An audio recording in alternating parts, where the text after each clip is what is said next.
Hi అండి, welcome to my channel. ఈరోజు నేను అట్ల తద్ది అట్లను అమ్మమ్మల స్టైల్లో చేయబోతున్నానండి. దీనికోసం ముందుగా బియ్య పిండిని జల్లించుకోవాలండి.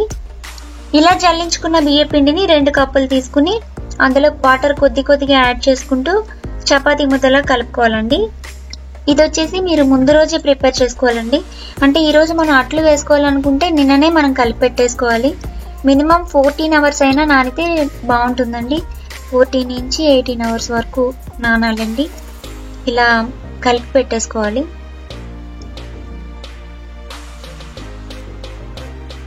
చూడండి, ఇదైతే ఇప్పుడు రెడీ అయిపోయింది కదండి. దీన్ని ఇప్పుడు మూత పెట్టేసి పక్కన పెట్టేసుకుందాం.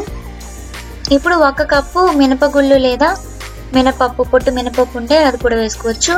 ఒక 4 అవర్స్ ముందు, అంటే అట్లు వేసుకునే 4 అవర్స్ ముందు దీన్ని ఒక 3-4 సార్లు వాష్ చేసుకుని వాటర్ వేసి నానబెట్టుకోవాలి. ఇలా నానబెట్టుకున్న మినపగుళ్ళుని ఆ వాటర్ తీసేసి మళ్ళీ ఫ్రెష్ వాటర్ వేసుకుని, వాటర్ లైట్గా వేసుకోవాలండి. వేసుకుని దాన్ని మిక్సీ పట్టుకోవాలి. కన్సిస్టెన్సీ వచ్చేసి దోసల పిండి కంటే కొంచెం థిక్గా ఉండేలాగా ఉండాలి. దీన్ని ఇప్పుడు ఈ వరిపిండి ముద్దలో వేసేసుకుని బాగా మిక్స్ చేసుకోవాలండి.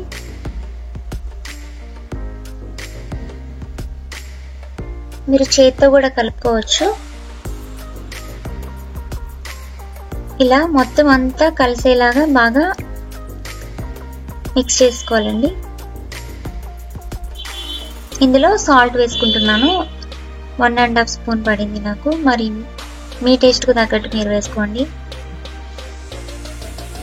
దీన్ని బాగా మిక్స్ చేసుకోవాలి.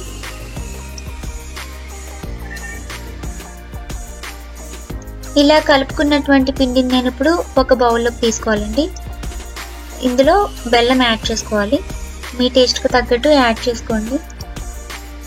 ఒక 1/2 కప్పు పైన పడింది నాకు. మరీ ఎక్కువ వేసుకున్నా కూడా మొహం మొత్తేస్తుంది. మీరు మొత్తం పిండిలోనే కలుపుకోవచ్చు. నేను ఎక్కువ క్వాంటిటీ తీసుకున్నాను కాబట్టి కొంచెం తీపట్లు, కొంచెం హాట్ అట్లు వేద్దామని నేను ఇలా చేస్తున్నాను. మీరు ఫస్ట్ టైం చేస్తున్నట్లయితే కొంచెం తక్కువ క్వాంటిటీ తీసుకోండి. నేను పెద్ద కప్పు తీసుకున్నాను కదా, మీరు కొంచెం చిన్న కప్తో చేసుకోండి. సో వీటిని ఇలా బెల్లం బాగా మిక్స్ చేసుకోవాలి. ఇందులో ఏమైనా బెల్లం ముక్కలు ఉన్నట్లయితే వాటిని ఇలా చేతితో స్మాష్ చేసుకుని పిండి మొత్తం బాగా కలిసేటట్లు బాగా కలుపుకోవాలండి. మీరు రుబ్బు అంతటిలో కూడా బెల్లం కలుపుకోవచ్చండి. ఒకవేళ అలా కలుపుకోవాలంటే మనం ఏ కప్పుతో అయితే బియ్య పిండి అలాగే మినపప్పు తీసుకున్నామో అదే కప్పుతో 2 కప్పుల వరకు బెల్లం పడుతుందండి. చూడండి, ఇది రెడీ అయిపోయింది. ఇప్పుడు స్టవ్ మీద ప్యాన్ పెట్టుకుని గీ అప్లై చేసుకోవాలండి. ఇది అట్టుగా వేసేసుకోవాలి రుబ్బుని. ఈ అట్టు వచ్చేసి కొంచెం థిక్గానే ఉంటుందండి, మరి పల్చగా చేసుకోరు. మూత పెట్టుకుని దీన్ని కాల్చుకోవాలి. చూడండి, ఇప్పుడు దీన్ని టర్న్ చేసుకుని మళ్ళీ నెయ్యి అప్లై చేసుకుంటానండి. ఇలా నెయ్యితో కాల్చుకోవడం వల్ల అట్లు చాలా టేస్టీగా ఉంటాయండి. దీన్ని మళ్ళీ టర్న్ చేసుకుని ఇటువైపు కూడా మళ్ళీ నెయ్యి అప్లై చేసుకుంటాను.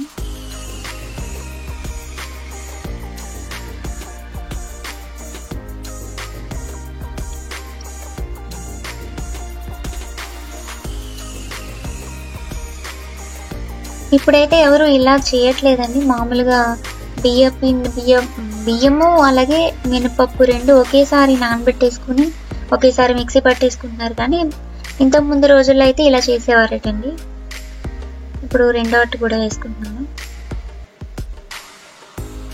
ముందుగా బియ్య పిండిని ఇలా ముద్ద కలిపేసుకుని ఇలా నానబెట్టుకున్న పిండిని రోజు కొద్దిగా తీసుకుని అందులో మినప్పిండి కలుపుకుని అలా చేసుకునేవారటండి. అప్పట్లో ఫ్రిడ్జ్లు లేవు కదండి. బియ్య పిండి ఎక్కువ రోజులే నిల్వ ఉండేదటండి. ఒక 1 వారం రోజుల వరకు కూడా నిల్వ ఉండేదట. మనం 2 కలిపేసుకున్న తర్వాత కూడా అది మళ్ళీ పులియబెట్టుకుంటే ఇంకా బాగుంటుందండి. దాన్ని హాట్ అట్లు కూడా చేసుకోవచ్చు. నేను అది కూడా మీకు రెసిపీ పోస్ట్ చేస్తాను. చూడండి, ఇలా నెయ్యి అప్లై చేసుకుంటూ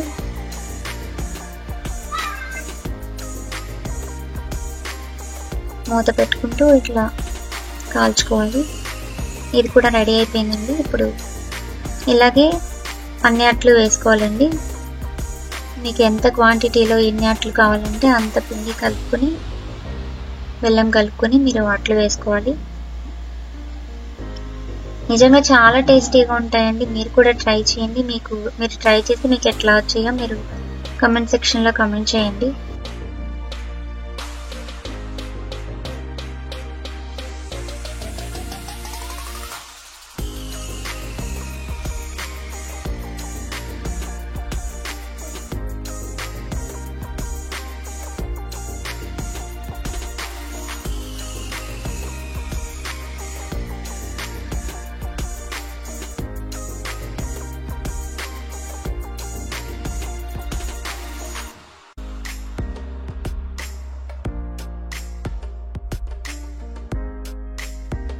చూసారు కదండి అమ్మమ్మల స్టైల్లో అట్ల తద్ది అట్లు ఎలా తయారు చేసుకోవాలో.